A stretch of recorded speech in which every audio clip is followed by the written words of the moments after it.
Hi guys, and welcome back to Planet Zoo. I want to apologise for not being able to put anything up for the past week. I had to go to the hospital for a bit of an emergency, so my videos should be now coming back out a bit more regularly. But today we are building a flamingo pen. So after decorating the wall and doing a staircase up to the top, I thought, why not do flamingos at the base? It works quite nicely with the pool of water I managed to do, and I think it'll look quite pretty. I don't want to overdo this pen, I don't want to make it look too fancy, so that's why I'm just gonna do what I do best. So here I am just rounding off the pen, which then eventually will go into the wall. As I don't want to see the back wall very often, I think I'm probably going to cover it up with rocks and make it look pretty, and I may enhance the water feature a little bit better, as I know flamingos really like the water.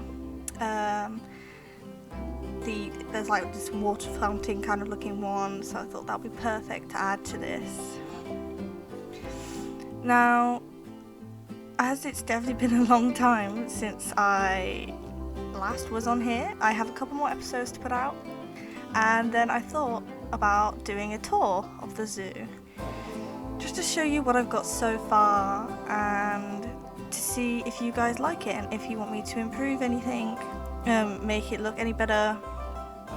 Just really like make it your zoo and creative and just really pretty. As I've said previously, I am doing themes to each section, so hopefully once I finish this area and the top of the hill, I'll be able to have a theme finished potentially, and I can work on to the next theme. Now, this pen didn't take me too long, but I did struggle a little bit, as you can see here, with the paths and trying to put down the glass, and for once the glass actually worked for me. I've been having issues where the one-way glass is the wrong way around, so I have to completely change how I put everything down. So yeah, I'm quite happy with how this looks in the end, especially that the flamingos can actually see the orangutans opposite them, so it has some form of like comfort. They can see something at least. Now, once the flamingos are done, I am definitely going to start working on the top, and I'm not 100% sure what I want to do up there yet, but I'm thinking like a dome, maybe an eating area, just maybe a couple animals, maybe just one. But I think I'm gonna get to that after this. But first, I think we need to put in a gate and then adopt some of our beautiful little flamingos. Now, I do want to decorate this area a little bit more too, just make it my own, because I want to add maybe something to eat here, some food, drink, maybe some toilets, just because I'm looking at the guests' happiness, and they're getting thirsty, they get a bit hungry, because the park is getting pretty big, so I think it's a good time to add some extra facilities. Now, I've read that you don't want to group up the facilities all together, because you're just going to get a clusterfuck of people coming to one area just to go to the toilet or some food or whatnot. So that's why I think it would be a good opportunity to just spread everything out, especially like the people's, well, not people, but the workers' buildings as well.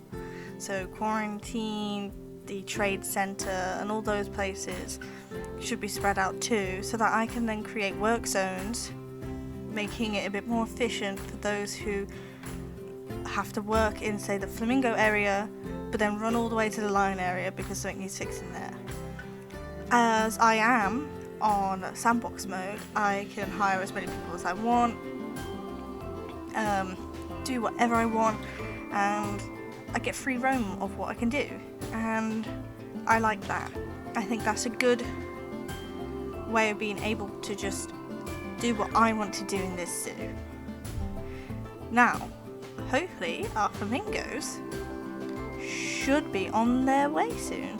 So here I noticed that if I create a path from the actual work area to that path, it will make life probably that little bit easier for those who will bring animals into the zone or for quarantine, etc.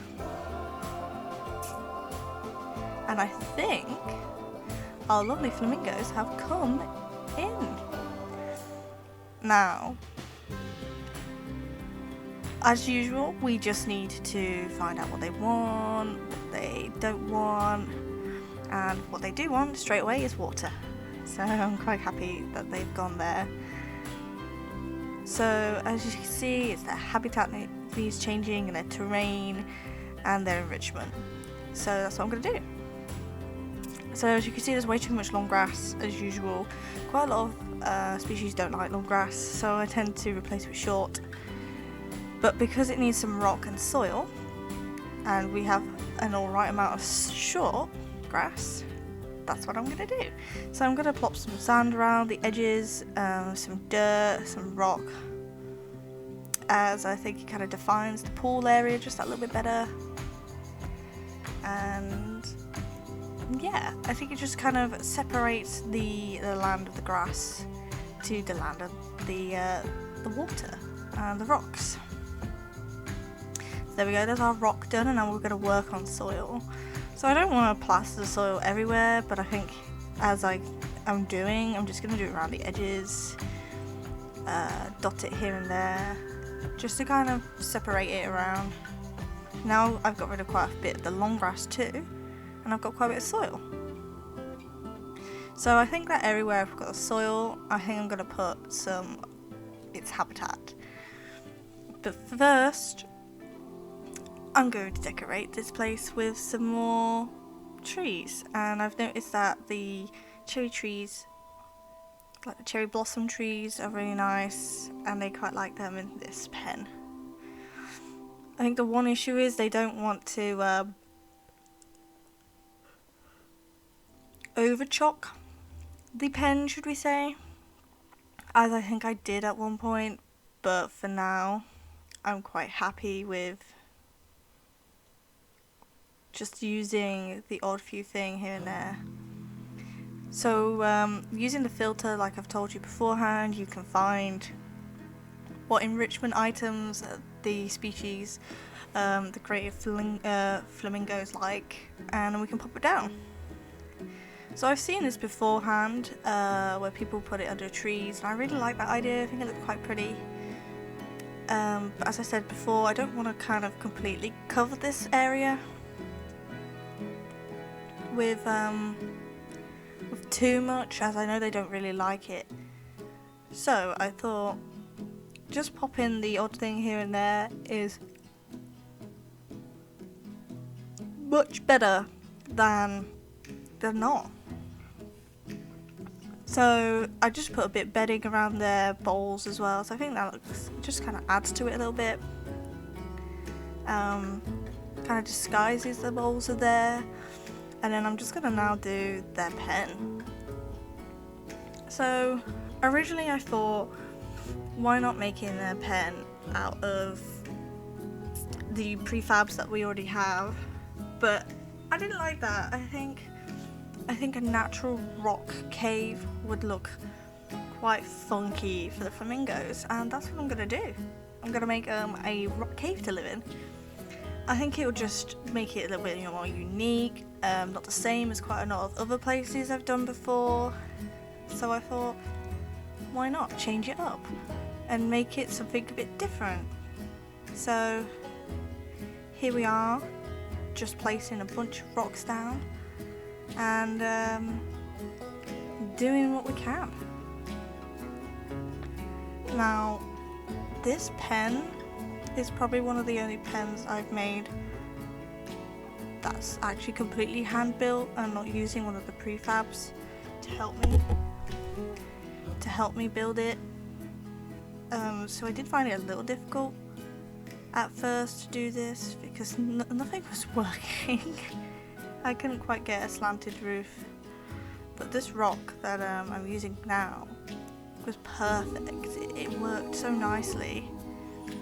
So I thought, why not? Oh no. So as you can see, some pens can get a bit overcrowded, and because of that, we need to control that. So I'm going to move a couple of my animals into other pens, or I'm going to sell them to the wild, as it could stop the fighting and overcrowdingness of the pens. So now I'm just going to finish off the flamingo area, and I'm just going to leave it for a little bit and then I'll come back once it's done.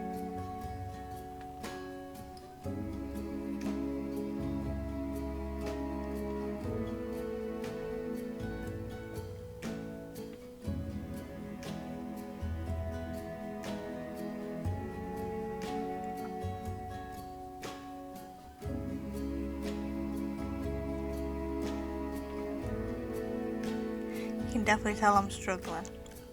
Like the roof really didn't want to go in my favour half the time. I need to get a better control on the controls.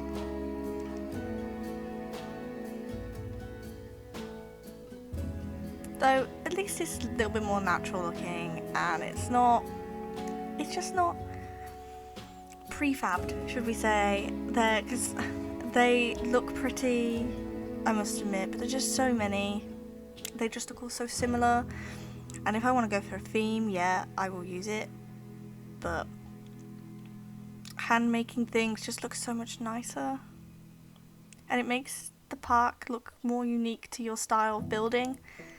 And I feel like I do have a unique style of building, lots of rocks, lots of plants.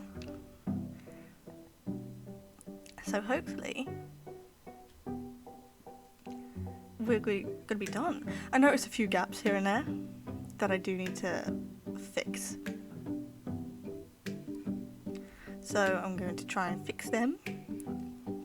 So I'm going to go inside the cave in a minute, where I'll be able to actually tell where the holes are and what I am actually doing a bit wrong.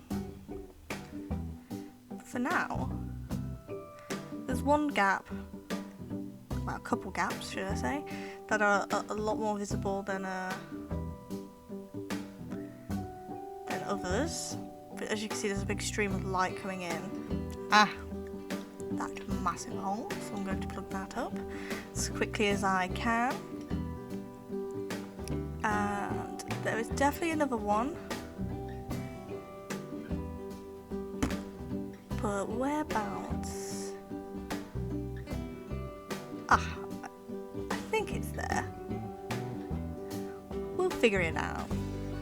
But I think I'm just going to put some bedding in there, make it like a home for a flamingo, because hopefully they'll like it. Spacious, but if I do need to build a bigger one, I will just expand the actual habitat out to the side. But I think for now, it's perfect. They can all come in there and hide away from the rain, the guests, whenever they're feeling that they need to hide.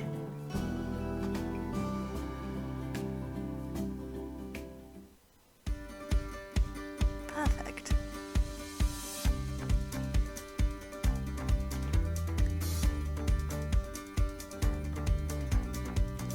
So we're just adding our last finishing touches. I wanted to kind of add a couple more trees, get rid of a few because I think they were just a bit too much for the area. But yeah, I think the blossom trees are definitely my favourite. I do love them, especially for the flamingos. They work very nicely with the colour. I did want to try and put another one of those boxes in, but it wasn't having it. So I kind of gave up with that. But yeah, I think that is our flamingo pen, guys, and it is looking fantastic. Now, thank you for watching Brother Sue, and I will see you next time when we hopefully expand to the top of the hill and do something a little bit different to how we usually would. But thank you guys. It's been a pleasure. Thank you. Bye.